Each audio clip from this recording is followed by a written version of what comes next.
Good morning! Happy Sunday! Nalpas tayo yung first part of chapter 3 iti Colossians, specifically verse 1 to 6. Tatay tuloy tayo 7 to 10. Okay? Now, the New International Version, the subtitle na dito, Living as Those Made Alive in Christ. Nung mas kiket ko, English Standard Version, ESV version, kwada, subtitle da. By the way, subtitles are not inspired. They're not biblical, okay? But it just gives you a subtitle. Put on the new self. Put on the new self. Kasi lang ang baro nga bado. Gamin ko lang na 2 Corinthians 5:17. Therefore, if anyone is in Christ, he is a new creation. The old has gone. The new life has begun, or the new has come. Okay? Dito pagsalitaan tayo. Kanya titsura dito yung new life. Alright. But before we do that, I'd pray tayo pa. Heavenly Father, pasalamat kami tito yung oras nga kitaan mi ti sarita yo. May your word, Lord, enlighten us, empower us, encourage us to do your will as we put on our new self. In Jesus' name we pray. Amen. Okay.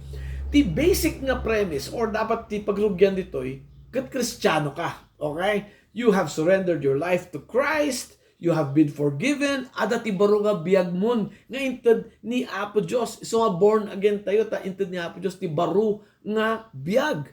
By the way, the term nga born again, hanya religion na ito ya. Ti born again is a reality. Okay? Natay ka. You were dead in your sins. But Christ, because He forgave your sins, made you alive again. That's why you are born again into the family of God. Yan. Number 2, inya di dapat nga aramidan dito yung new self. Well, number 1, you set your mind on the things above. Kung na verse 2. Kahit nasa ti priority tayo, the things of God. Tanong above, kung na nakita sa para kini Apo Diyos.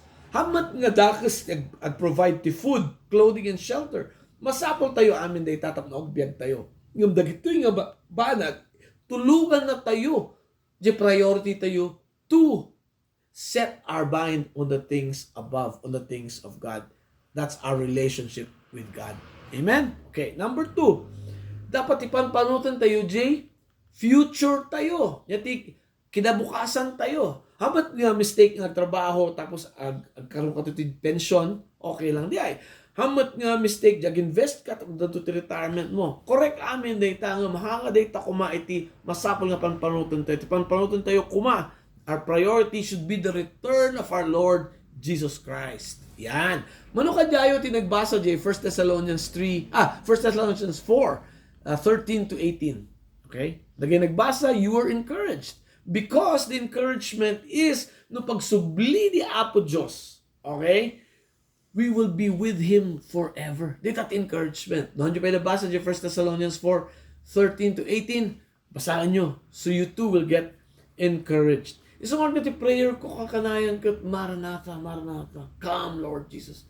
Tapno kustum agsublisonan. We will be in paradise with our Lord. Amen. The third one is to put to death what is earthly. No kuno di Bible earthly ket asawang tao, masama, unholy, impure, sinful. No kunana things above, it's God, holy, pure. Di ba? Without sin. Okay, so dati pa lang dito yung lubang, we are sinners. Sinners tayo. Ngam, insuko tayo, tibiyag tayo kini Jesus Christ. Okay? Dilawat tayo di pakawan ni Jesus Christ. Pinakawan na tayo ni Jesus Christ. It means, isulan to ti umako, di consequence, itibasol tayo. Eternal consequence. Isungad nga, hantay mapapanish yan, hantay mapanjimpirno. Jesus died for our sins, the eternal consequence of our sins. Ngam, basol ka tata, anabiyag ka, you will receive the earthly consequence. Nung nagtakaw ka, matiliw ka, may balod ka. Dito ti earthly consequence mo. Okay? So, kung ni Paul, put to death. The basol, the Greek word nyo sa is necrosante. Necrosate. Dito very, very strong word. Commandhan lang nga, basol lang. Patayom! Iti amin nga basol. Wow! Very heavy. Dito ti goal ti amin nga Kristiyano to get rid of sin in our life. Niyadagati nga basbasol nga kuna ni Paul. Sexual immorality and impurity. The sexual immorality and impurity is sexual activity outside of marriage. Tati plano niya pa Diyos, the sexual activity is only between the husband and the wife, which is a man and a woman Period. Awan sa balin. Okay? Aminan basolan. Okay? Number 2, passion, evil desire, covetousness, which is idolatry. The word nga passion is translated lust, an intense, excessive desire for something or someone, which is also covetousness. That the covetousness, you want something that someone has or someone owns. Okay? Nubasahan natin yung text ko ni Paul. Put to death, therefore, what is earthly in you. Okay? Put to death what is earthly in you. Sexual immorality, impurity, passion, evil desires, covetousness, which is idolatry. Aping idolatry? Gamit anything aramidan tayo, anything that we want or have that we put higher than God, that is idolatry. Amen. Okay. So, napinigil doon mga sins ngayon lista ni Paul. Anger, wrath, malice, slander, obscene talk, lying.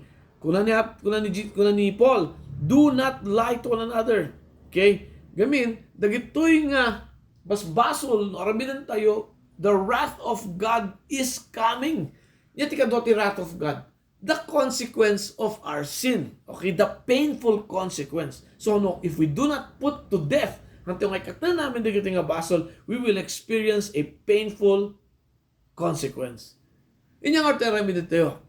That's our final topic. We put off the old self and put on the new self. Kasi nung arabinan tayo, we need a transformation. We need a renewal.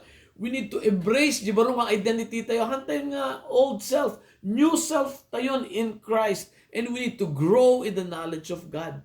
Isong nila, agbasa tayo ti Bible tayo, ag-meditate tayo, ag-pray tayo, so nga, agbasa tayo ti daily devotions or agdalag ti daily devotion, weekly kapan tayo agbuhat ti video nga kastoy or go to church to meet other born-again believers to grow in the knowledge of God and tapnom ammo tayo di will ti Apo Diyos. Amen. And what is the final will, the ultimate will of God for us is to be like Christ. Day tati goal tayo. Hantay nga maabot data, not in this life, but day tati goal tayo. Amen.